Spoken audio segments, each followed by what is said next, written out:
Hi, Sally Walker here, your hormone and slow age expert. Let's talk trace elements and hormones. So how trace elements affect hormone production and activity. So I did a similar little talk about how minerals affect hormones, but now we'll have a little look at how trace elements do. So we're going to start with zinc. So zinc is a major player related to thyroid hormones. Okay, so it's going to affect your metabolism, especially underactive thyroids, so low metabolism. Okay, so how does this work? So it works together actually with copper and selenium to actually make the thyroid hormones, and a deficiency in zinc or copper or selenium can actually result in hypothyroidism, so low activity or underactivity, underthyroid. Yeah. And then there's this other thing, you see, because thyroid hormones are actually essential for the absorption of zinc. So it's like a double whammy, isn't it? So if you don't make your thyroid hormones, you can't absorb the zinc, you become zinc deficient, and then you can't make your thyroid hormones. It's a real catch-22. What came first, the chicken or the egg? And it's a vicious circle. Okay, so how does it work? So what is it that zinc actually does? So zinc is a major catalyst for many of these enzyme pathways. So it helps the enzymes work properly. And in particular here related to the thyroid, it helps the enzymes that work in the brain. So the hypothalamus produces a hormone called thyroid releasing hormone.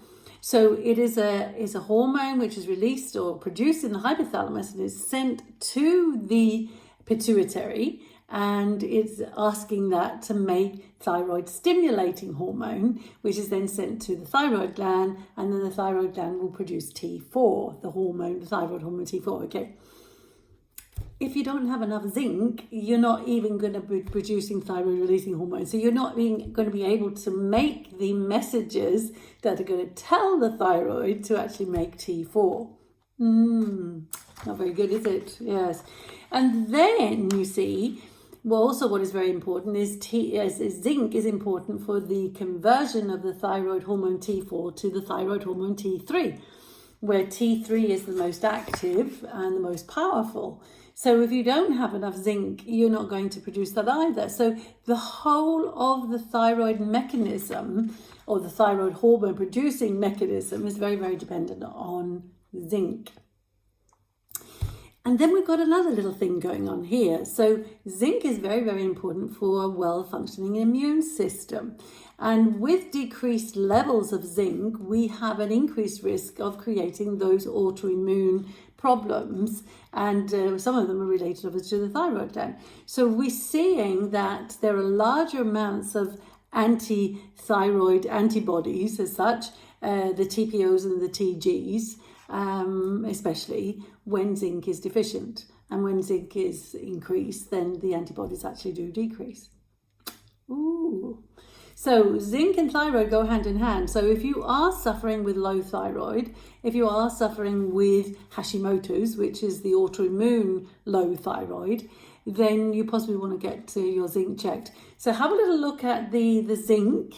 Get all the information about the zinc, how you can test it and how much you need and where you find it in the foods, etc., so you can top up on your zinc. Yes. Now, another little hormone which is very much affected by zinc is testosterone. So testosterone is converted to estrogen. That's how we make estrogen, ladies, and that's how the boys make estrogen. So the boys don't want so much of it. They'd like to keep their testosterone, wouldn't they? Yes.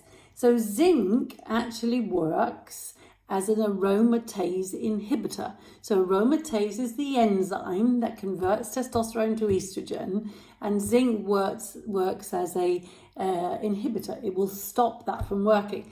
So the boys can have more of their testosterone. So this can be good for the boys. It's absolutely good. It can also be a little bit of a challenge, because if you are a lady who has acne, if you're a lady who has hirsutism, as it's called, so the witch hairs and the excess body hair, then you probably don't want more testosterone But the boys would like to keep their testosterone, especially if they're 45 plus. And zinc can be a way of inhibiting or slowing that conversion to estrogen.